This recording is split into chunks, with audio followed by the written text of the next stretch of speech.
Hey y'all, Teanna here. Welcome back to my channel. Today we're going to be introducing a new, what do I want to call it? Segment? Whatever. I don't know. Anyways, I read a lot of books. So I figured I would attempt to maybe do book reviews on this channel as well. But I felt like it would be weird to just pop up with book reviews and I've never introduced myself for it. The same way I introduced myself when I originally started my channel for general videos that I was doing or am doing. I'm still doing those same videos. But this is just an add-on. I want this channel to kind of encompass me and my journey through a woman in her 30s, a mother, a wife, a sister, a daughter, whatever the case may be, and what that looks like for me. And reading is a very big part of it. So I figured that I would introduce that to you guys as well. We are going to start with a ick video. Icks are popping right now, so I figured I would do icks, like romance novel icks. My headband will look crooked. I have two string twists in my hair, but that's neither here nor there. Okay. So I have a outline because I want this to be not too long. So I decided that my book reviews on this channel are going to focus on romance novels. I like romance novels and memoirs. Those are my two favorite types of books to read. But I feel like memoirs are a bit more personal. And I don't know if that's necessarily something that I want to share in terms of why I pick the memoirs I pick or what I get from the memoirs that I choose to read. I feel like it would be easier to just do romance novels for you guys. So that's what we're going to start with. And today's video is going to be my romance novel Icks 5 tropes that I hate. Okay? The first trope on my list is baby mama / baby daddy drama. And not just any baby mama and baby daddy drama, but the ones that don't make sense. Like the situations where the book starts with the baby daddy or baby mama being good or their relationship being cool, and then when one of them introduces a partner, depending on if it's the book is focused on the woman or the book is focused on the man. One of them will introduce a partner, and then all of a sudden their baby mama and or baby daddy is just weird and just has weird behavior. That comes that idea of those scenes where the baby daddy is always like, don't bring no man around my kids unless I meet him. But then 2 chapters later, his girlfriend that he's known for 2 days is playing stepmama and a better mom for the child than the actual mother. I feel like those kind of storylines push too hard to make an insta family, and I don't like those kind of books. I'll read them if the storyline is interesting enough, but I don't prefer them. I prefer for it to be a natural progression, or the mom or dad stays cool throughout the book and then it just grows or whatever. That's cool, but I don't like the instant we got to get rid of the other parent. Let's find an excuse as to why the other parent is terrible so we can introduce this new person. No. Number 2, unnecessary cheating. And when I say unnecessary cheating, that's exactly what I mean. Okay, I prefer if the romance novel does not have cheating, but if it is going to have cheating, it has to make sense for the storyline. Maybe the guy was a cheater and then he loses the girl, or vice versa. It's usually not vice versa. It's usually the guy's the cheater. He loses the girl, and then as time goes by, he realizes the error of his ways and he does what he needs to do to get her back. That's fine. I do not like the books that justify the man cheating throughout the book, or justify the man maintaining certain kinds of friendships with exes or former partners or whatever throughout the book. I don't like that kind of stuff. It's just too desperate. Yeah, we used to mess around, but now we just own a business together and we're friends. Like, that whole dynamic is just weird to me. So I don't prefer that. I feel like if there's going to be cheating in a romance novel, it has to make sense. He either has to lose her and work to get her back, or he can, like, it has, if it's going to be cheating, it has to be a one-off situation, or that was how he was in the start of the relationship.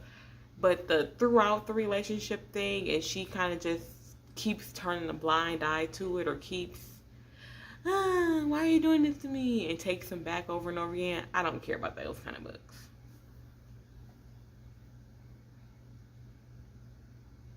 Number 3 on my list is Living Nanny Turned Mom, or the Insta Dads.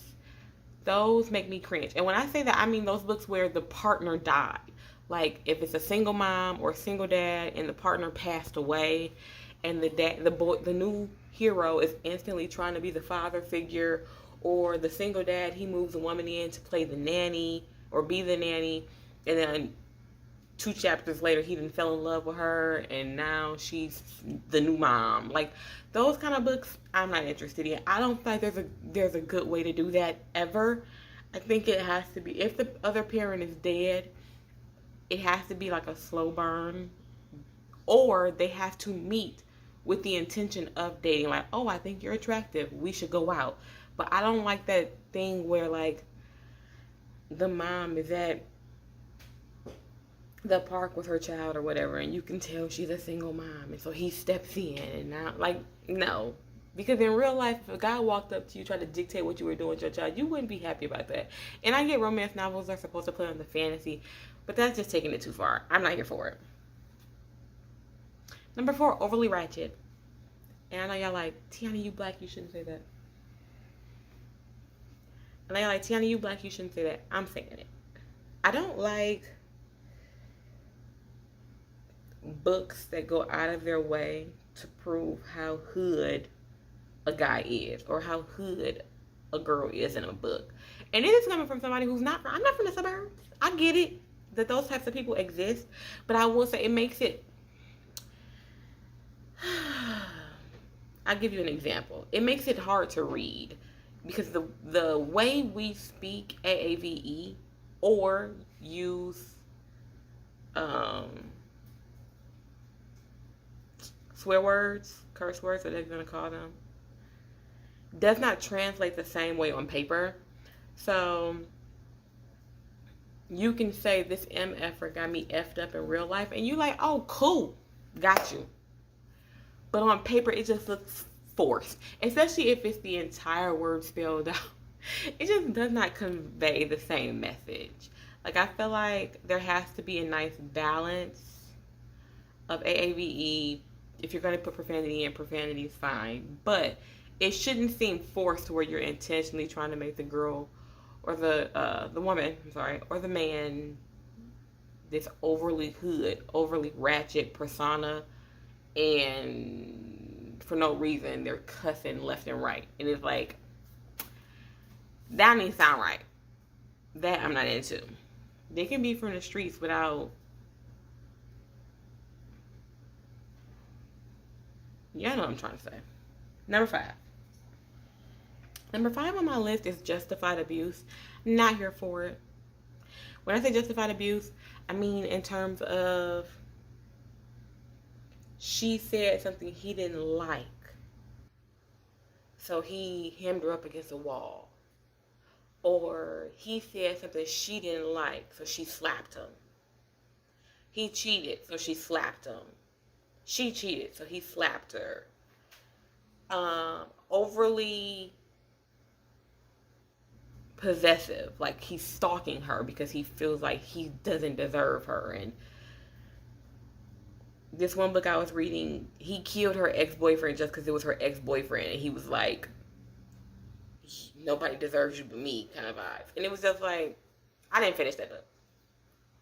DNF for sure, because I don't want to read about that. No justified abuse. Like, it's okay for them to be in love. It's okay for them to be passionate. That's absolutely fine.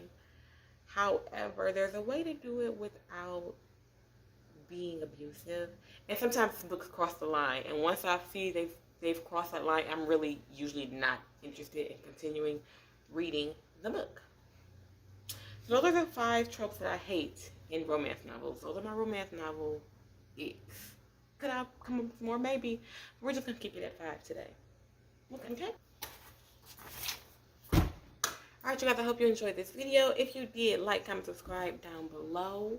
I'm going to try to come up with a schedule of Wednesdays being book days. Fingers crossed. I'm thinking what I'm going to do, because I want to give you guys a chance to read the book if you're interested in reading the book. I think that I'm going to introduce the books on like my community tab or something a few days before, because these are short books. They're not going to be memoirs. So therefore they're only like maybe 200 pages. Yeah, no, romance novels on Kindle be short. So I think I'm going to introduce them on like Fridays or whatever, give or take. A few days, the weekend, at least the weekend. And that way it gives people time to read it. And I think the books reviews will go up on Wednesday. And that way it's not like I'm giving necessarily spoilers. Because some people are very much so like, girl, you already told me what happened. Why would I read the book? So we'll see how it goes. I hope you, like I said, I hope you guys like this video. Like, comment, subscribe, all that great stuff down below. And I'll talk to you guys in my next video. Bye.